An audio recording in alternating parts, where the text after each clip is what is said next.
from Empower, and I'm joined by Kate Rowe. She's one of our business club members. So hi, Kate. Hi, how are you? Good, thanks. How are you? So tell us about what you do.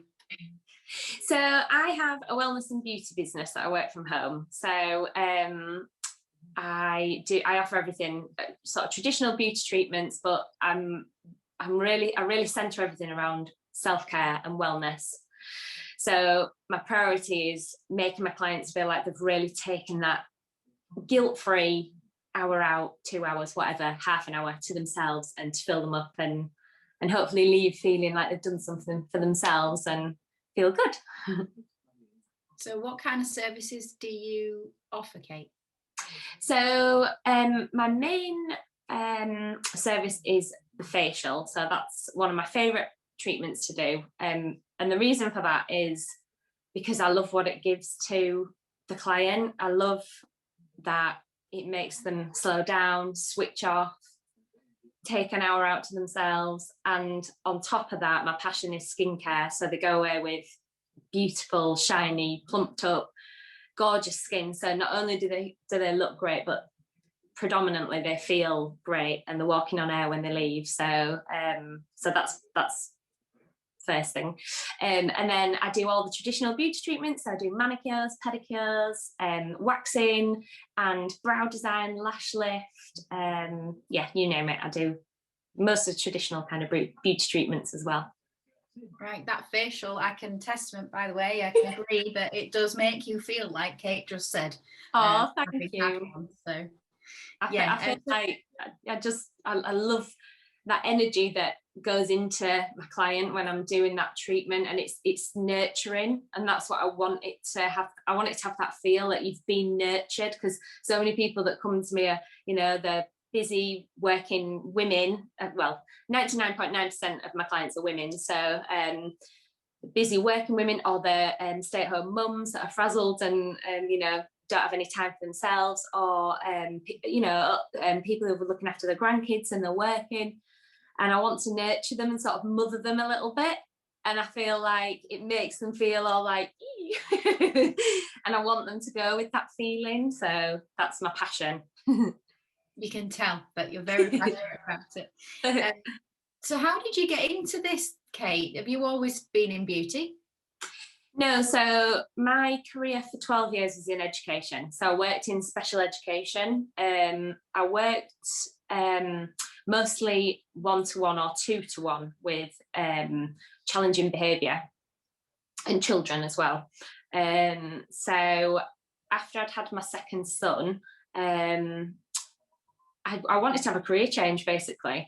I was coming to the end of it. I was just losing my sort of, drive for what I did. I did love my job, but I was starting to feel a little bit devalued, if I'm honest, because my pay hardly ever increased in that time, believe it or well, yeah, believe it, education. So my kind of love of the job, I started to lose it a bit, because I started to feel a bit degraded and a little bit sort of devalued.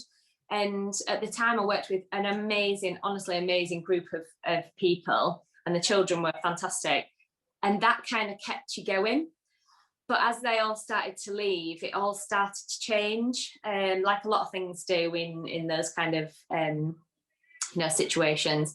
And I just started to lose my love for it. And then once your love goes for something, it's not enough to just carry on.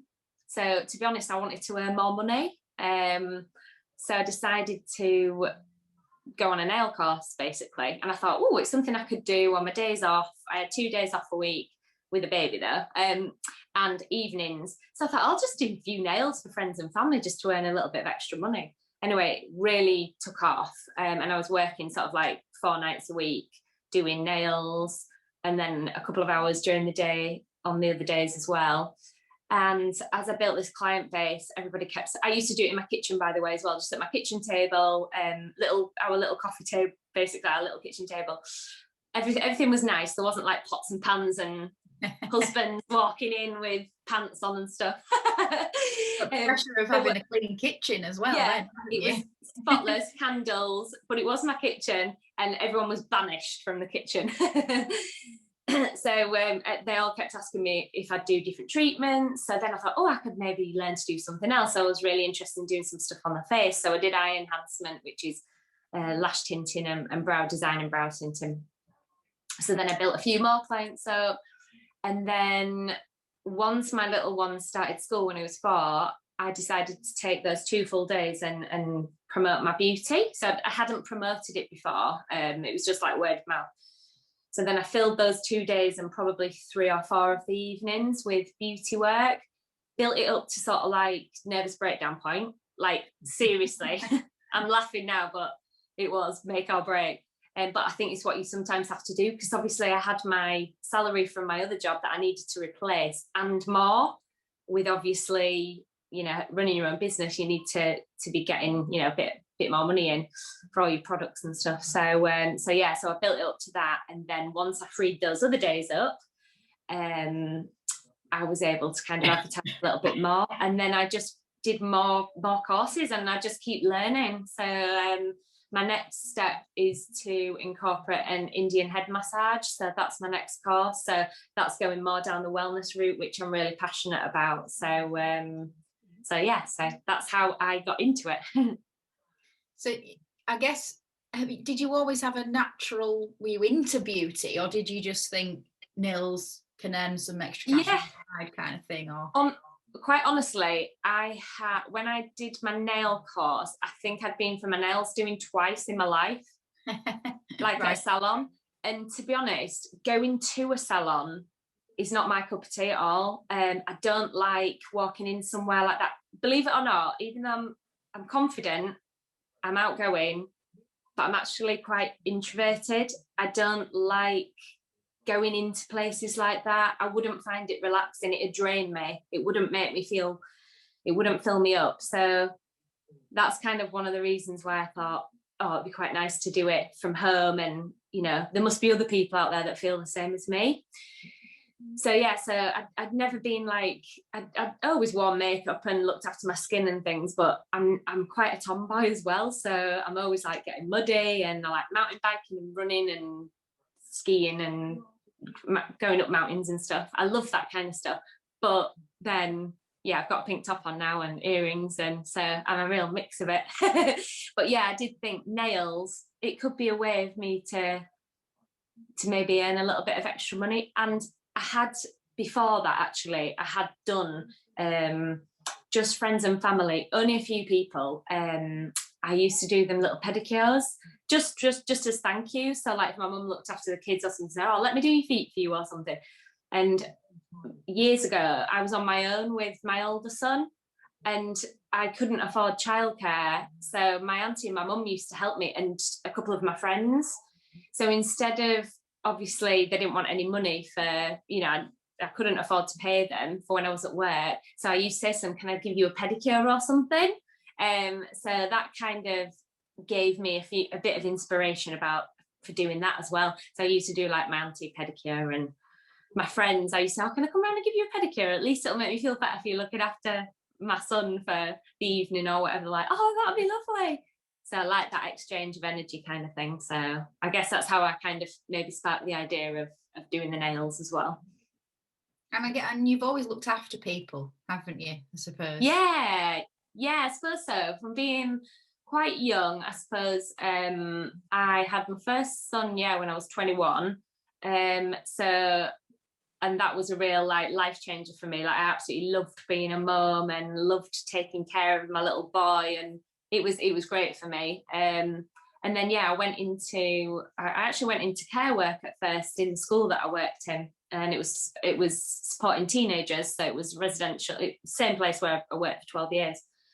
And then I went into the education side, and a job came up and I retrained and went into that side. So I have always liked that kind of nurturing care kind of job. So, and it sounds like you've retrained, you've learned, you've done courses, you must have certificates coming out of your ears. yeah, that's it. It's just, and like my job was so different before. So I was working with deaf children. So so much that I learned in that job. Like, I just think it's transferable skills, like just passing on communication, you know, how you talk to somebody, looking at people. Yeah, I just think even if you do something completely different now, you can like completely change it, and you can transfer so many skills that you learn onto the next thing. So yeah, it's great though that, you know, you kind of have that passion to learn and constantly be in that learning mode, I guess. You know, you're doing your new head massage stuff and and it's just sort of like finding your feet all the time. And I'm reading the book actually that was in the book club, which it'll take me about 6 months to read. It's the Mary Portas one. Yeah, I just read a little bit last night that she'd said that she was 46 when she set up her own business. And I was just literally talking to my friend about it this morning, and she's just sort of like changing things a bit. I said, you know, there's no time. Like, you don't have to think, oh no, I'm too old for this, I'm too old for that. You never are. Like, you just keep going. And I think if you have that attitude, then you get old before your time as well. So just keep going. And if that's what you want to do, though, I'm a believer in that. You don't have to be like all positive, and you know, if you know, I can have days where I think, oh, I can't really be bothered to do this or whatever, but some days I can be fired up, so it's okay to change as well. Yeah. So what about tell us a bit about what you've been doing with your business during the COVID pandemic. Obviously you've been completely shut down three times over now. 3 times, yeah. So shut between March and I think we went back middle of July, and that was the first one. Then all of November, and then since January we've been shut, and we don't know when we're opening yet either fully, so quite a long time. And yeah, so the first lockdown I was quite well, it is what it is, you know, and I'm just gonna you felt like you were waiting all the time, so I didn't sort of reinvent anything that much. I just did bits of selling products, but it's not enough. It's, you know, it's a little bit of pocket money. It's not it's not a mortgage basically. So in November I did a lot of work on myself, like self-care, getting really into my yoga, building myself back up really, and the kids were still at school, so that was great. So I was able to take my time for myself. And then this time I thought, I'm not doing this again. I'm not waiting and seeing or moping about. So I talked to my sister about it, and I said I've had an idea about doing like a ticketed event. I don't know if it'll work, but like, what's the worst that can happen? I'm just gonna do it. So I decided to do online guided facial massage. I was so nervous, honestly, to do it, and my heart was like, I was sweating.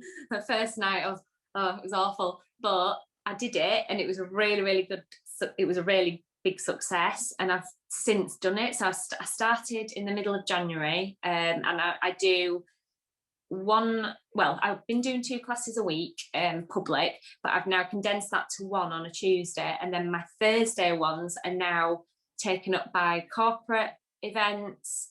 I work with my sister doing some of her events. She has a hair and beauty salon in York, which is a new thing, by the way. She opened that in the pandemic as well. So we've both had to reinvent ourselves, so we kind of like bounce off each other a little bit in that way as well. And also we've collaborated with some other people that we know to do self-care Sunday events. So this is our 3rd this week. So we sell a box of goodies. We sell the event, sorry, and there's 4 things that they do. They do a beginner's yoga session. They do a cook along with absolutely gorgeous handmade homemade porridge, which sounds really boring, but it's not, it's the best. And she shows us how to make it properly. And then we do a guided facial massage with me, and then we do a sound bath with another girl, which is absolutely amazing. And we parcel up bits and pieces, and we send that off to everybody. And so people are able to buy a ticket for that. And we've been able to make money that way as well. So it's been really, really good. That's amazing. And it must have opened up a lot of different clients for you, Kate. Yeah, definitely. So I'd say on the classes that I'm doing, I would say only 20% have been my actual clients, that, you know, my hands-on sort of clients. And the rest have been, somebody might have seen a post on Facebook and they've joined it. And then because it's, you know, £6 a session. And so then somebody, because they're not being able to go out for a drink with their friends or see them have a coffee, they've been treating their friends. So like I've had one girl on every 5 weeks. She's paid for a mum, a sister, and 2 different friends. So every week she's like picking and it's costing her like, I don't know, 25 quid or something for all of them to come on. And she's like, well, I'm not spending any other money. And normally I'd be going out for drinks twice a week. You know, some people do that kind of thing. So she just feels like, oh, I can treat my mum. And what I love about it is it's opened up, it's brought people together. So especially with the first ones, people were coming off like feeling a bit emotional because they'd been to something sociable and like they'd done something with their mum who maybe they hadn't seen for 6 months. And then they were like texting each other and buzzing and they just felt connected. So that was really special for me as well, to be able to be part of that. So yeah, it's been great. And yeah, it's opened up, because my facials are what I really want to do long term.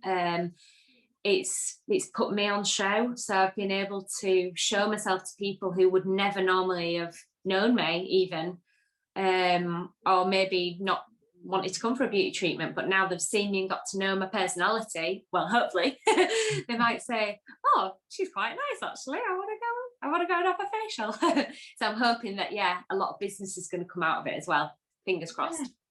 Good for you. So do you think you're going to keep them going then, when you know, even when you can reopen to do face-to-face real life treatments? Are you going to keep doing the online stuff? I think so, yeah. I've had loads of feedback from people who, like, for example, one of my clients who usually comes for a facial about every 6 months, she's got a little boy who's 4, her husband works for himself as well. She really struggles to commit to the time, and it's always like an 8 o'clock appointment. She's got to get the little boy sorted, and then husband whizzes in, and it's all a bit stressful. Yeah. But she's been saying on her Tuesday night sessions, it's like she knows she's doing it, and like her little boy can have just gone to bed and she's there in her pajamas, and it's not the same as a hands-on facial, but it's still giving her that self-care, that time for her, which is really, really important. So I think I'm going to continue it, and plus it is a really good way of making money in a short space of time. So, you know, we're in business, we're not in business for fun.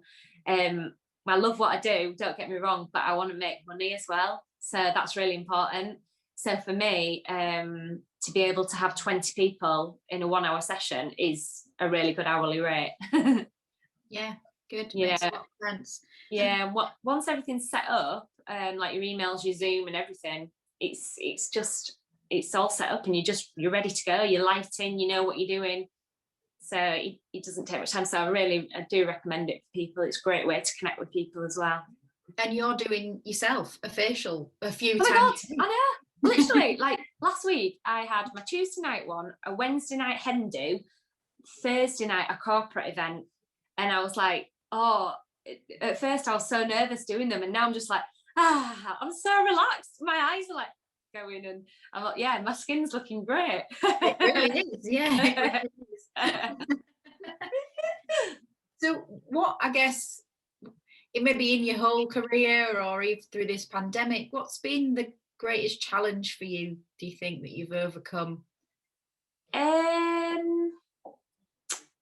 Probably, I wouldn't say I've overcome it yet, but still feeling a little bit, I spoke to you about it before, still feeling a little bit like imposter syndrome. But I think sometimes that's good to have that. Like, it is good to be confident in your work, obviously, but sometimes it's good to have that because it makes you care.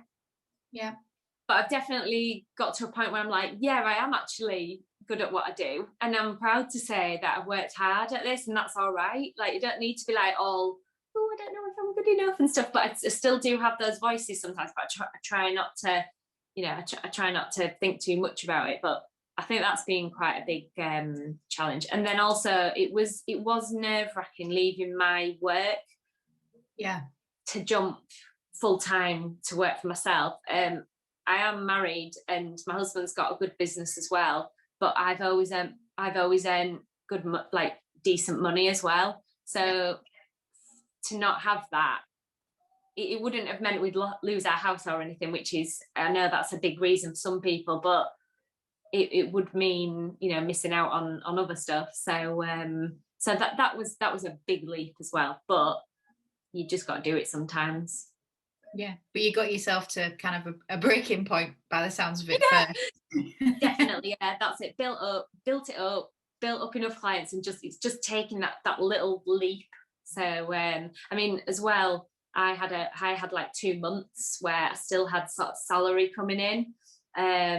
So I had about a month, so I still had my other salary coming in, and I had time to build it up as well. So yeah, that was a big thing, but yeah, you just got to do it sometimes. And you did it. So yeah, good for you. Thank you.